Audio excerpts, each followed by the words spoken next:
Bienvenue à vous si vous nous avez rejoint, si vous venez de nous rejoindre plutôt, excusez-moi. Vous êtes à la recherche de l'amour, vous vivez avec quelqu'un, vous vous dites est-ce que la personne idéale, vous recherchez le compagnon ou la compagne qu'il faut. Bienvenue dans cette émission, nous allons parler de l'amour. Vous allez découvrir des choses que vous n'avez jamais entendues au sujet de l'amour avec un auteur, nouveau peut-être, mais également politicien, David Caillé. Bonjour, bienvenue à vous David. Bonjour M. Gaëtan, merci. C'est un honneur, David Caillé, de vous avoir, après avoir lu votre livre il y a cela 4 mois. J'étais impatient de partager un plateau, on peut se tutoyer, David, j'étais impatient de partager un plateau avec toi. Mais entre-temps, tu t'es lancé dans la politique en tant que candidat député provincial. Exact. Donc c'était difficile de pouvoir venir parler du livre. Exactement. Alors maintenant, tu es assez libre, on peut en parler. Bien. Donc on va essentiellement parler de ton livre, de l'amour dont tu traites dans ce livre, mais aussi on parlera politique.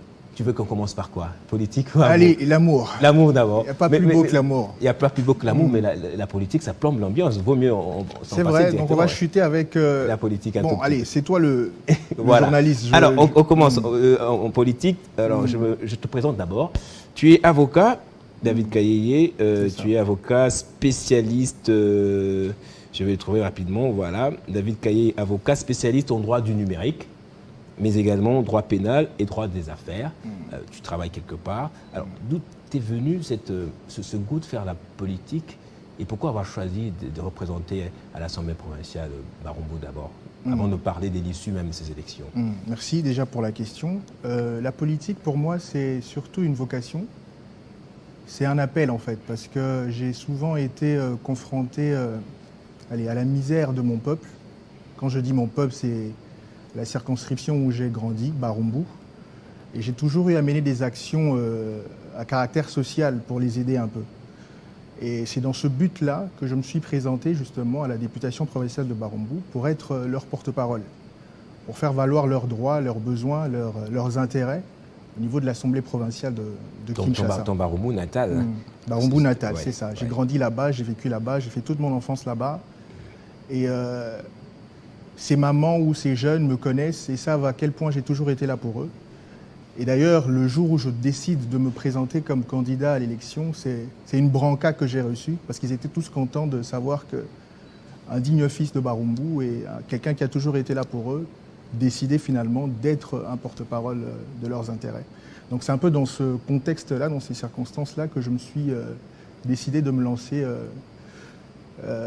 à mes 30 ans pour être candidat à la députation provinciale de Barumbu. C'était important pour toi de commencer à tes 30 ans. Oui, bon, allez, c'est surtout, pour moi, c'était un déclic. Ouais. Pour moi, les échéances politiques devaient intervenir peut-être même à mes 35 ans, 40 ans, voire lorsque je serai suffisamment prêt financièrement, parce qu'il faut le dire, la politique au Congo demande beaucoup de moyens, surtout pour les jeunes, parce que les caciques politiques, exactement, essaient de déformer un peu la population quant aux élections, ce qui fait que lorsqu'on arrive en période électorale, la population attend à ce qu'ils reçoivent des dons, des cadeaux ou ainsi de suite.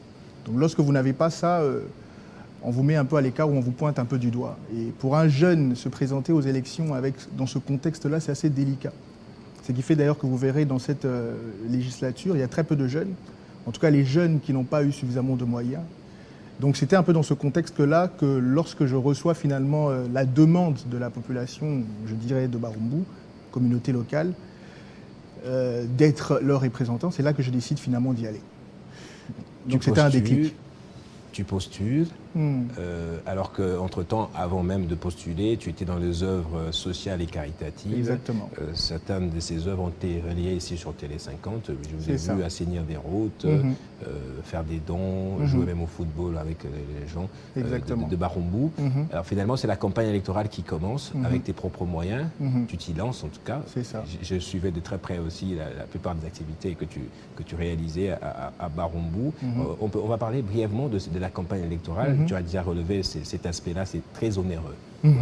Les faits de s'autofinancer, tout ça. Et j'ai apprécié en tout cas cette campagne que tu as battue. C'était à l'américaine, j'ai vu tes affiches alors que je passais par Barumbu. Voilà. Les dénouements, c'est que l'issue, ça ne te donne pas favori finalement à la fin. C'est ça. Ouais. En fait, malheureusement, on ne gagne pas. C'est quoi? Qu'est-ce qu'on gagne? Bon, c'est vrai qu'on n'a pas gagné en termes de suffrage, mais on gagne quand même quelque chose. Qu'est-ce qu'on gagne quand on sort des élections comme ça? Déjà, j'en sors grandi. J'en sors vraiment grandi. Je le disais tout à l'heure à un ami là. J'en sors vraiment grandi. Mais il y a un chiasme, un mélange ou un amalgame de plusieurs émotions entre... c'est une expérience vraiment magnifique entre le stress, la joie, le souci de porter une cause, les responsabilités qui t'incombent dès que vous rencontrez la misère de ces populations. En soi, je dirais que cette expérience a mis de l'âme à mon projet politique. Ouais. Je pense que j'avais un projet scientifique tiré de la raison du cerveau, mais aller au contact de la population, être sur terrain, connaître leur misère, être confronté à leur réalité, ça a apporté une touche d'émotion à mon projet politique. Aujourd'hui, Parce que la politique, c'est de l'émotion aussi. C'est ça, c'est de l'émotion. Mais très peu le font justement avec ce côté de l'émotion, parce que peut-être pour des intérêts personnels, mais lorsqu'il y a de l'émotion, on vise vraiment à changer les réalités humaines ou les réalités de nos communautés. Lorsqu'il y a de l'émotion ou de l'âme dans notre projet politique, la misère ne peut plus rester sempiternelle. Lorsqu'il y a de l'émotion ou de l'âme dans notre projet politique, on tape les poings sur la table et on dit ça doit changer. Il faut une érection d'une société idéale. Mais depuis plusieurs années, ces réalités sont toujours les mêmes et il revient à nous de nous poser vraiment la question de savoir si ces différents dirigeants mettent de l'âme, ont vraiment l'empathie pour ce peuple qui croupit dans la misère. Donc je dirais que j'en ressors vraiment avec beaucoup d'humilité aussi. Beaucoup d'humilité lorsque vous êtes confronté à la réalité des autres, vous vous dites, c'est peut-être pas moi qui suis né dans une famille comme ça. Une famille où vous êtes dans une petite bicoque avec 8 à 5 personnes et vous êtes obligé de déféquer dans quelque chose qu'on appelle un kikos juste à côté de la maison. C'est des choses qui révoltent et qui font mal, excusez-moi. Et lorsque l'on imagine la richesse qu'il y a dans ce pays, on se dit que même dans la pauvreté, tout Congolais peut vivre dignement. Et voilà, c'est ce projet que j'ai envie de porter et je suis très ravi d'avoir passé cette expérience.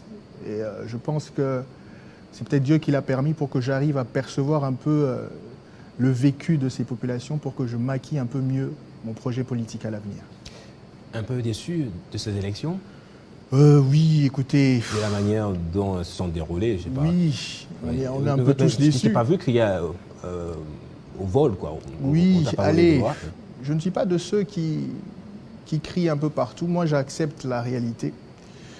C'est vrai qu'il faut dénoncer. Tu n'as pas bien maîtrisé cette réalité. C'est ça la politique aussi. Au lieu de se plaindre, il faut comprendre ce qui s'est passé. Il faut comprendre les réalités. Les choses en situation, oui. Il y a une chose que je n'ai pas justement bien maîtrisée, c'est la question du seuil, qui pour nous, c'est un désavantage parce que c'est un peu l'une des raisons qui fasse en sorte qu'aujourd'hui, on ne soit pas élu. Ouais.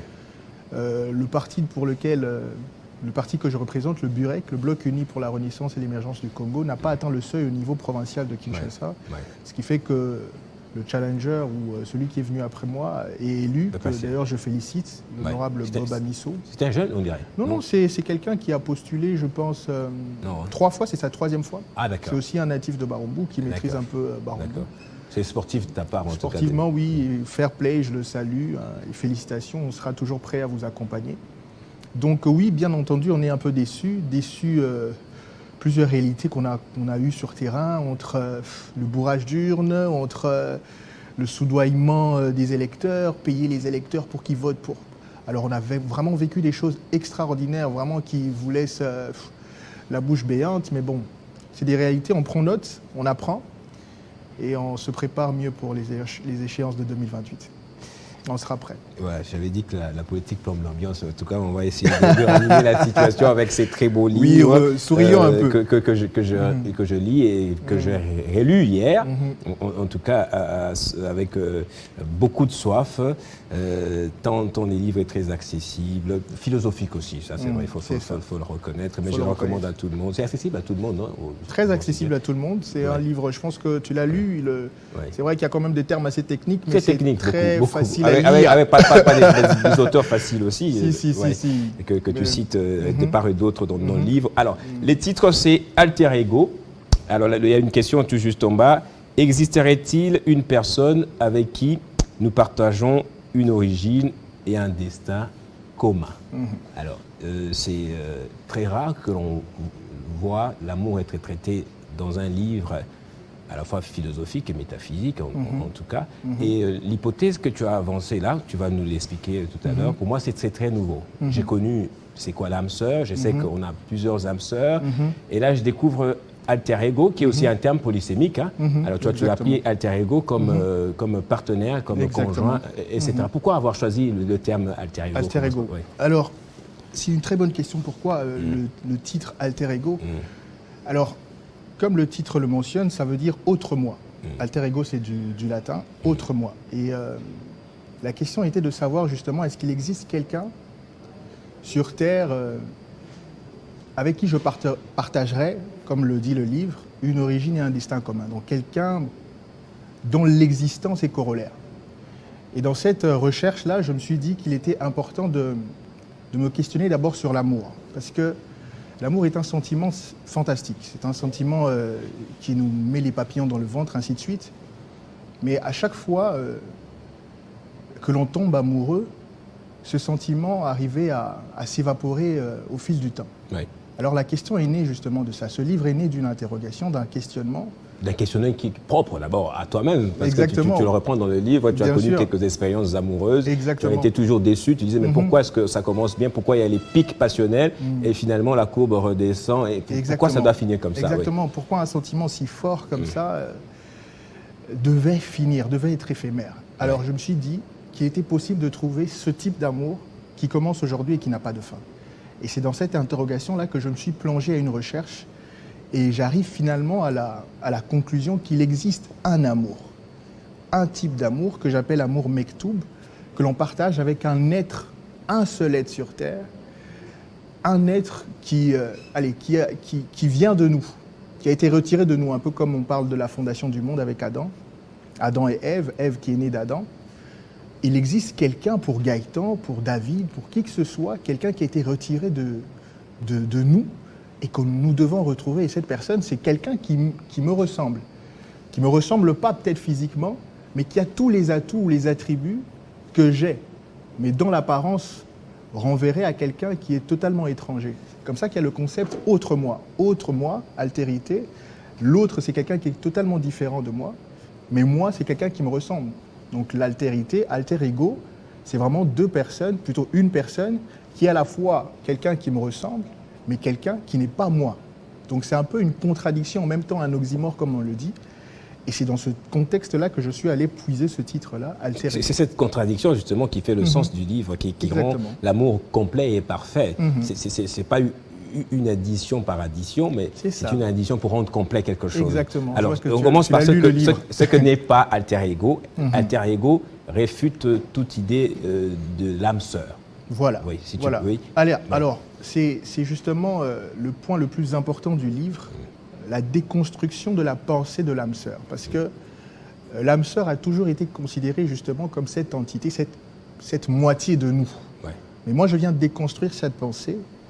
Je viens un peu refuter la pensée selon laquelle l'âme sœur, on n'a pas un seul âme sœur, pas une seule âme sœur. Ça, c'est reconnu par pas mal d'auteurs, en tout cas. On a plusieurs âmes sœurs. Moi, j'ai lu aussi Louis de la Roche qui dit on a plusieurs âmes sœurs, mais toi, tu refutes cela. Exactement. Non. Je dis plutôt que l'âme sœur, on en a plusieurs. Ouais. On en a plusieurs, mais l'âme sœur n'est pas notre moitié. C'est là l'interrogation, ou le refus que je pose dans ce livre. L'âme sœur ne devrait pas être confondue avec quelqu'un qui serait notre moitié. Ouais. Et l'âme sœur, d'ailleurs, ne devrait pas être celle avec qui nous sommes destinés à finir notre vie amoureuse. Ouais. L'âme sœur, c'est quelqu'un qui a les mêmes goûts que nous, les mêmes centres d'intérêt, ainsi de suite. Mais ce n'est pas quelqu'un qui est différent de nous. C'est quelqu'un qui nous ressemble, mais du côté animique, donc du côté de l'âme seulement. Mais si quelqu'un devrait être considéré comme notre moitié, cette personne devrait être divisée totalement en deux. Or, on le sait très bien que l'homme est tridimensionnel, corps, âme et esprit. Donc ça veut dire que l'on devrait partager le même corps, la même âme et le même esprit. Or, l'âme sœur, c'est quelqu'un qui partage seulement une seule dimension. La dimension charnelle, on va dire, peut-être? Non, la dimension animique, la dimension de l'âme. Âme sœur, donc l'âme, une âme qui se ressemble à nous. Ouais. Voyez-vous? Donc, et c'est comme ça, justement, que je déconstruis la pensée de l'âme sœur. Et pour moi, l'âme sœur, c'est tout simplement quelqu'un qui arrive, c'est justement de là que je comprends pourquoi la plupart des relations sont arrivées à leur terme. Parce que l'âme sœur, c'est quelqu'un... Mais quand on est avec son âme sœur, on a de la joie, on a du plaisir. Oui, bien sûr. On partage des très bons moments. C'est pas toujours aussi éphémère, mais tu penses que le fait de retrouver ou de rencontrer son alter ego, c'est plus subliminal, c'est plus idéal que d'avoir une âme sœur. Oui, parce qu'avec l'âme sœur, on n'apprend rien. Ok. Avec l'âme sœur, on n'apprend rien. Avec l'âme sœur, on apprend ce qu'on sait déjà. Ça veut dire que les goûts qu'elle a, c'est les mêmes goûts que j'ai.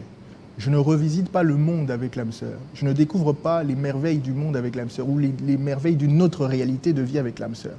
Mais avec l'alter ego, ça veut dire ce bout de nous qui nous a été retiré, qui est différent de nous, je redécouvre un monde, un nouveau monde en fait. Parce que l'alter ego, ce n'est pas quelqu'un qui a les mêmes centres d'intérêt que nous. Donc, je prends un exemple vraiment prosaïque. Un stylo que je brise en deux, je pense qu'il est dans le livre cet exemple. Un stylo que je brise en deux, au départ, le stylo, il est un. Mais le stylo, au final, on le brise en deux et il donne deux entités. Mais la partie du dessus, elle est totalement différente de la partie d'en bas. Mais ce stylo et l'autre bout du stylo, c'est le même stylo. Alors, c'est le même procédé qui se passe avec l'alter ego. L'alter ego, c'est quelqu'un qui a été divisé de moi, mais dans l'autre partie, paraît être quelque chose de nouveau pour moi, mais c'est quelque chose qui m'a juste été retiré, mais que je redécouvre au contact de cet alter ego. Donc l'alter ego nous fait revisiter le monde, un monde qui nous échappe de par notre mémoire, de par notre souvenir, mais qu'on redécouvre et qui nous plaît, parce que ce monde-là, on le connaît dans nos souvenirs lointains. Donc c'est un peu ça. Alors donc l'alter ego, c'est un amour qui ne connaît pas de fin. Exactement. C'est un amour qui n'a ni fin ni commencement. Ni commencement. Oui. Okay. C'est un amour institué. C'est comme ça que je parle justement de la dimension métaphysique de l'amour. Oui, en parlant de l'alter ego. On va justement en parler pour appuyer votre hypothèse. Vous avez recouru à la Bible. Exactement. Tu es chrétien, Jean-David Kidolo. Donc c'est un argument très fort pour toi. La création de l'homme par Dieu. C'est de là que tu as trouvé cette hypothèse de l'alter ego. Exactement. Justement, j'appelle ça la cosmogonie, l'origine ou la fondation du monde. Il était important justement de ressortir aussi ce côté chrétien parce que, quand vous écrivez un livre philosophique et ésotérique, il y a plusieurs questions qui viennent à se poser. Est-ce qu'il ne serait pas des tendances assez... voilà. Mais j'évoque aussi justement l'aspect mythologique en même temps. Parce que la mythologie grecque, avant de venir à la création d'Adam, la mythologie grecque parle justement d'une création, d'une créature plutôt qu'on appelle androgyne. Androgyne, c'était une entité qui avait 2 têtes, 4 bras, 4 jambes, et c'était une tête d'homme, une tête de femme, ainsi de suite. Et Zeus sentait que androgyne devenait de plus en plus fort. Et Zeus, avec son foudre, il décide de diviser androgyne en 2 et le jeter sur terre pour que ces 2 êtres soient affaiblis et passent le restant de leur jour à se rechercher. Et ça, c'est vraiment un passage mythologique. Hein. La mythologie grecque n'a rien à voir avec la foi chrétienne. Mais on retrouve le même procédé dans la création d'Adam et Ève. La cosmogonie chrétienne, oui. Cosmogonie, exactement. Dieu crée Adam. En tout cas, je pense que la plupart des chrétiens sont en train de me suivre. Ils vont peut-être refuter ma pensée, mais c'est vraiment Lorsqu'on analyse bien, on réalise que c'est quand même juste. Dieu crée Adam. Dieu dit, il n'est pas bon que l'homme soit seul. Mais Dieu ne crée pas Ève en suivant le même procédé qu'en créant Adam. Dieu ne crée pas Ève de la poussière. Dieu crée Ève en l'extirpant d'Adam. Ça veut dire qu'en soi, il y a une sorte de démembrement. C'est un peu comme le même procédé que Dieu divise Adam en 2.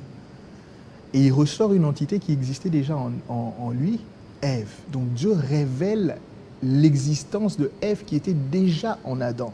C'est justement ça le caractère de la moitié. Dieu ne crée pas Ève de nulle part. On aurait pu penser justement qu'il n'existerait pas cette entité de nous avec qui je faisais un au départ si Dieu créait Ève de la poussière. Dieu crée justement Ève en l'extirpant d'Adam. Et cela crée justement un lien de dépendance ou d'interdépendance entre ces 2 entités qui le relient jusqu'à la mort. Et cette entité-là, dès qu'il a été extirpé, justement la femme, est appelée à rechercher son alter ego pour vivre l'amour complet. On va y revenir, David Kayeye. Le temps pour moi de prendre Nathalie Yoko qui est revenue pour la minute de l'information. J'espère que l'amour aussi l'intéresse. Après sa minute de l'information, elle va s'asseoir pour suivre jeune David Kilolo et pourquoi pas, plutôt David Kayeye, excusez-moi, pourquoi pas retrouver aussi son alter ego. Nathalie, bonjour, bienvenue à toi. Restez avec nous, la Minute Info, c'est tout de suite.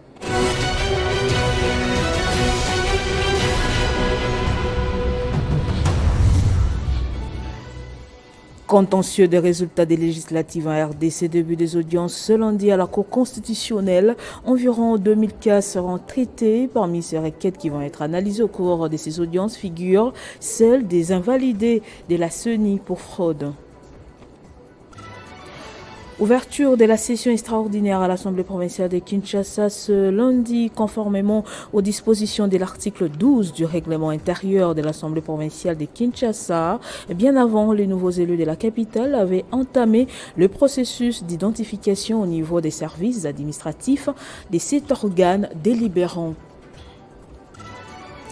30e édition de la conférence internationale Indaba Mining, ça démarre ce lundi à Cape Town en Afrique du Sud. Adopter le pouvoir du bouleversement positif, un nouvel avenir prometteur pour l'industrie minière en Afrique, c'est le thème choisi et la forte délégation congolaise y est conduite par le Premier ministre Sama Lukonde. Au Sénégal, on riposte à l'annonce du report s'inédit de la présidentielle du 25 février prochain par le président Macky Sall. Plusieurs candidats de l'opposition avaient appelé au rassemblement ce dimanche pour démarrer la campagne électorale, mais en vain, puisqu'ils ont été repoussés par les forces de l'ordre. Merci de nous avoir suivis de partout. L'information reste en continu en temps réel sur votre télévision, mais dans l'entretemps, 50 bonjours se poursuit. Retrouvez toute l'actualité en continu sur www.tele50.cd.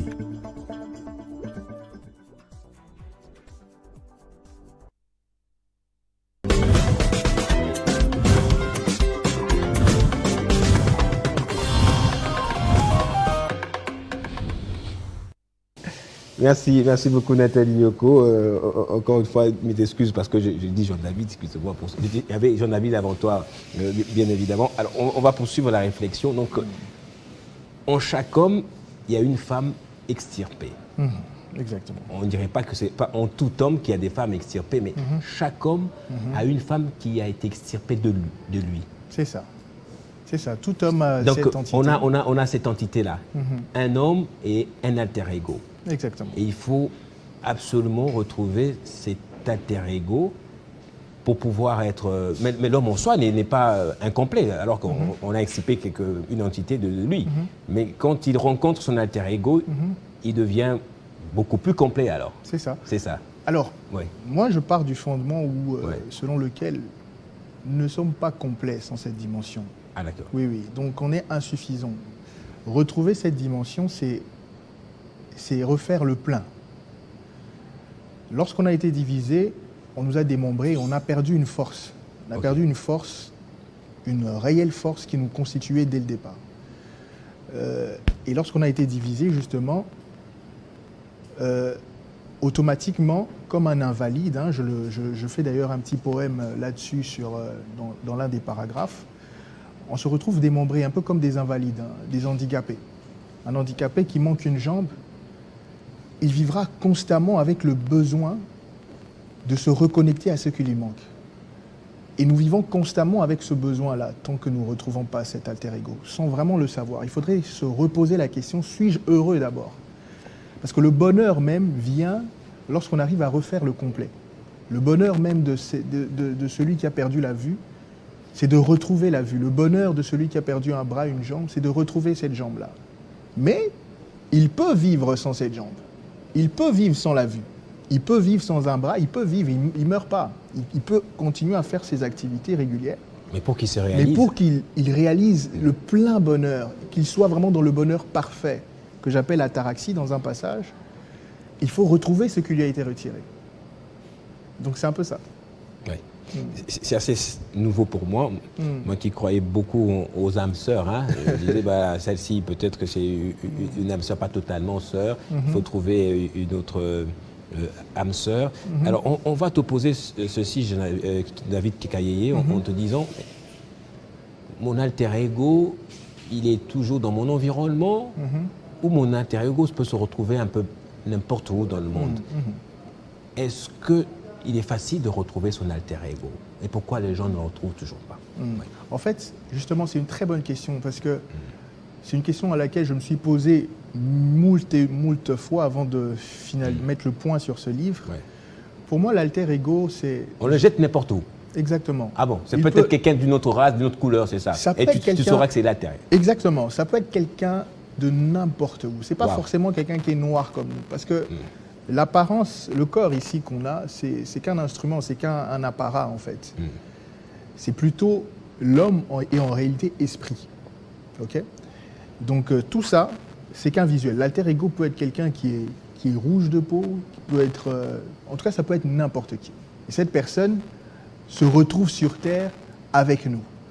Mais cette personne-là, on ne la recherche pas avec une loupe. On ne la recherche pas en prenant un jet, un avion, aller à l'autre bout du monde, gravir l'Everest, ainsi de suite. Non, on ne la recherche pas comme ça. En soi, il se passe quelque chose d'incroyable avec l'alter ego, c'est que l'univers aussi joue sa partition pour que nous puissions nous retrouver. Je le dis, je pense qu'il y a d'ailleurs un auteur que je cite, Paulo Coelho, qui dit que l'univers conspire pour me ramener à toi. Donc, en soi, nous faisons partie, l'alter ego et moi, partie du cosmos qu'est l'univers, et l'univers joue sa partition pour mettre les cartes sur la table et permettre à ce qu'on se retrouve. En fait, retrouver l'alter ego, ce n'est pas une recherche personnelle. C'est une attitude de contemplation, et dès qu'elle se présente à nous, on la reconnaît. Ce n'est pas à nous de nous lever et dire elle, c'est pas l'alter ego, elle, c'est pas l'alter ego, elle, non. Ça sera une évidence.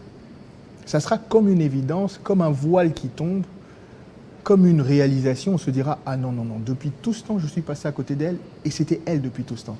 Ça sera comme un déclic. Donc, comme un effet magnétique, je le dis d'ailleurs dans les livres.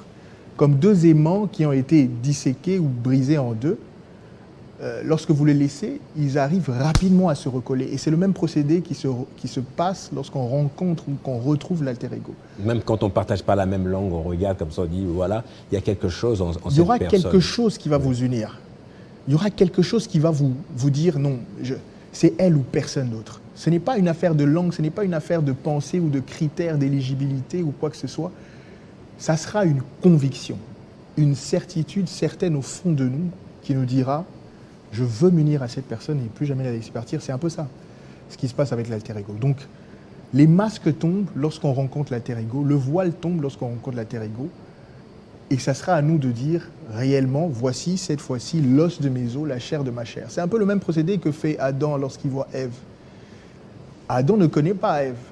Adam voit pour la première fois une créature qui apparaît là avec une silhouette qui lui ressemble. Et comme une certitude, il dit, voici cette fois-ci l'os de mes os. Ça veut dire que l'os de mes os, c'est un os qui vient de moi. La chair de ma chair, une chair qui vient de ma chair. Donc il reconnaît automatiquement cette dimension de lui qui se présente en face. Et c'est le même procédé qui se passe lorsqu'on rencontre l'alter ego. On arrive à réaliser que celle-là, elle fait partie de moi. Donc ton hypothèse est un peu une sorte d'apologie de la monogamie, c'est ça. Comme on a pu dire tout le temps, les hommes ont été polygames. C'est ça. De nature, l'homme est un monogame. Non, l'homme, pas du tout. Pour moi, l'homme est monogame. De la monogamie, oui. Pour moi, c'est la monogamie. Que ce soit la polygamie ou même la pédérastie, pédophilie, tout ce que vous voulez, pour moi, c'est des déformations à la nature même humaine. La nature humaine veut à ce que l'homme soit rattaché à une entité qui lui est semblable et qui lui a été retiré. Se rattacher à une pluralité d'entités, ça veut dire qu'on a été divisé en plusieurs morceaux. Ce n'est plus divisé en deux morceaux, on n'a plus une moitié, mais on a plusieurs moitiés. C'est invraisemblable. L'homme est de nature porté à aimer ou à s'attacher à une seule personne. Et le fait d'avoir plusieurs copine ou ainsi de suite, pour moi, c'est une déformation à l'amour, une déformation même à l'origine même de la création de l'homme. Alors, on va terminer par 2 questions et je vais faire une révélation à la fin, une discrétion. C'est que l'alter ego est au-dessus des définitions de l'amour que nous connaissons, même divisé par l'amour agapé ou agape, l'amour éros, l'amour philéo. L'alter ego est bien au-delà de ça. Exactement. Tu parles de la sublimation de l'amour. Exact, sublimation de l'amour, c'est très bien dit. Et bien cette sublimation s'explique en ce que, comme tu l'as si bien dit, Gaëtan, ce n'est plus un amour simplement agapé ou philéo ou éros. C'est justement le mélange de tous ces types d'amour en un seul, que j'appelle justement la sublimation de l'amour. Donc, dans cet amour, il y a l'amour agapé, l'amour philéo, l'amour éros, et qui compose justement la sublimation de l'amour. Et ce type d'amour, on ne le ressent justement que pour l'alter ego. Généralement, lorsqu'on tombe amoureux, c'est généralement ce qu'on appelle l'amour éros. Ça veut dire qu'on est porté par de l'attraction physique, attraction charnelle, elle me plaît, j'aime bien comment elle est, ainsi de suite. Mais l'amour, la sublimation de l'amour est née de la contraction de tous ces 3 types d'amour. Vous verrez d'ailleurs que celui qui dit « je suis tombé amoureux », amour éros, dira « je suis tombé amoureux d'elle parce qu'elle parle bien, parce qu'elle est belle, parce qu'elle est jolie ». Mais l'amour, la sublimation de l'amour n'est pas dans la raison. Celui qui dit « j'aime parce que » n'a pas réellement aimé à la sublimation de l'amour, parce qu'il a aimé pour une raison bien précise. Mais celui qui aime par la sublimation de l'amour aime sans savoir pourquoi. Vous lui demanderez pourquoi vous aimez tel, pourquoi vous aimez Julia ou vous aimez X, ainsi de suite. Il vous dira je ne sais pas pourquoi je l'aime. Je l'aime simplement comme ça. Donc c'est un amour qui s'impose à nous, qui a été institué par une entité transcendantale et qui se dépose en nous, qui se déverse en nous et qui n'est porté que pour une seule personne sur Terre. Tu dis également, tu es très actuel dans le livre, que les causes des divorces actuellement, c'est parce qu'on n'a pas retrouvé d'alter ego. Exactement, justement, pour moi, c'est le drame avec le mariage aujourd'hui. Les gens se marient pour plusieurs raisons, mais pas la raison première qui est l'amour. Il faudrait d'abord que, avant de se marier, on se pose la question réelle de savoir, est-ce que je l'aime? Est-ce qu'il y a quelque chose qui me permettra de supporter? Parce que aimer, c'est savoir supporter. Aimer, c'est savoir pardonner. Aimer, c'est savoir oublier. Mais le mariage, c'est quelque chose qui nous unit toute une vie. C'est un engagement à vie. Et lorsqu'on est prêt à poser le genou à terre et dire « je veux faire de toi la femme de ma vie », il faudrait se poser d'abord la question personnelle de se dire « est-ce que je serai prêt à supporter cette personne? Est-ce que je serai prêt à la pardonner ?» Ainsi de suite. Et c'est là qu'on se remet en question pour se dire « est-ce qu'on aime vraiment notre partenaire ?» Parce que pour nous, la seule chose qui peut permettre quelqu'un de pouvoir perdurer dans son mariage, c'est l'amour. Et la conquête ou la retrouvaille de l'alter ego, justement, permet un amour qui dure à travers le temps et qui empêche toute dislocation, tout divorce d'ailleurs, parce que automatiquement, ce n'est plus qu'on aime quelqu'un, mais on s'aime nous-mêmes, parce que l'alter ego, c'est nous. Donc je vis avec quelqu'un qui n'est pas quelqu'un d'autre, mais cette personne, c'est simplement moi. C'est comme si je vivais seul chez moi à la maison, mais avec quelqu'un d'autre. Quelqu'un qui a été retiré de moi, un binôme quelque part. Et le mariage semble plus heureux lorsqu'on retrouve quelqu'un qui est comme nous, avec qui on va mourir un jour, finir, vieillir ensemble et avoir des petits-enfants. Pas quelqu'un qui est comme nous, d'après des critères d'ordre, je dirais, charnel, parce qu'il aime ce que nous aimons, parce qu'il fait des choses que nous aimons, mais quelqu'un qui est comme nous parce qu'on le sent à l'intérieur. Intérieurement, exactement. Oui. Intérieurement. Le comme nous, c'est juste une sensation qu'on a au fond de nous. Ouais. Ce n'est pas des choses extérieures qui vont nous révéler qu'elle est comme nous. Ce n'est pas parce que, allez, moi je suis avocat et elle aussi elle est avocate, je me dis, ah c'est elle mon alter ego, parce qu'on se ressemble, on fait la même chose, on a les mêmes centres d'intérêt. C'est un trompe-l'œil. C'est comme ça que je parle du passage pareidolie. Pareidolie, c'est quelque chose qui veut tout simplement dire une image qui ressemble à l'image que je me projette, mais ce n'est pas cette image-là. C'est juste un semblant, une illusion. Donc il ne faut pas, à la conquête de l'alter ego, il ne faut pas se fier à ce que l'on voit. Parce que ce que l'on voit de nos yeux peut nous tromper. Voilà. Il faut se fier à ce que l'on ressent au fond de nous. C'est ce que l'on ressent qui apportera une conviction et nous dira que cette personne, c'est nous. Et ce n'est pas le fait qu'elle qu'elle aime le football comme nous, le basket, ainsi de suite, qu'on ait les mêmes centres d'intérêt qui feront en sorte que ce soit l'alter ego. Non, c'est à raison. C'est donc, une illusion. Et ça, moi, je l'appelle d'ailleurs âme sœur, et L'âme pas sœur. l'alter ego. C'est donc à raison qu'on dit que l'amour rend aveugle parce qu'il ne faut pas voir avec les yeux. Exactement, il il voir faut les avec fermer. les Les yeux du cœur. intérieurs. On termine par cette anecdote, je ne sais pas si c'est une révélation, une indiscrétion aussi. Juste après avoir lu ton livre, je suis tombé sur quelqu'un aussi. J'ai rencontré quelqu'un et je me disais, mais pourquoi tout me porte vers cette personne-là? Pourquoi je l'aime autant?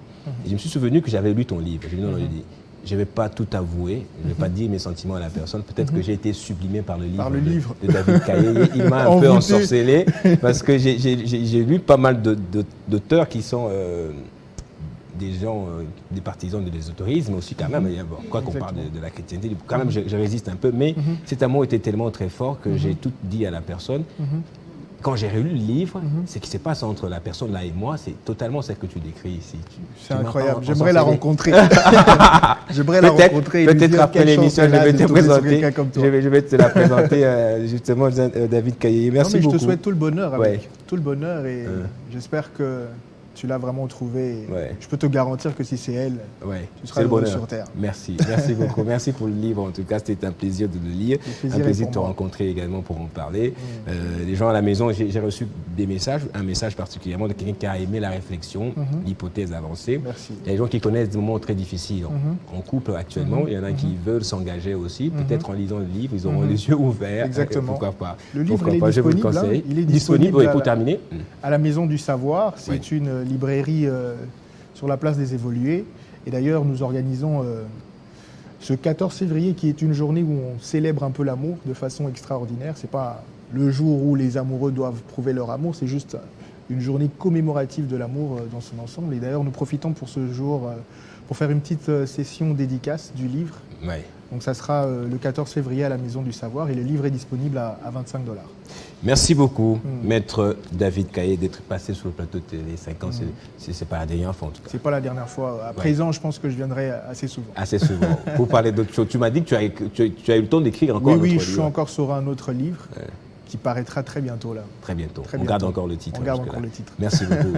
Merci à vous également d'avoir suivi cette partie de l'invité. Après David Kaye, on va parler encore une fois politique avec le coordonnateur de la jeunesse du Palou. Est-ce que le parti est-il au bord du gouffre?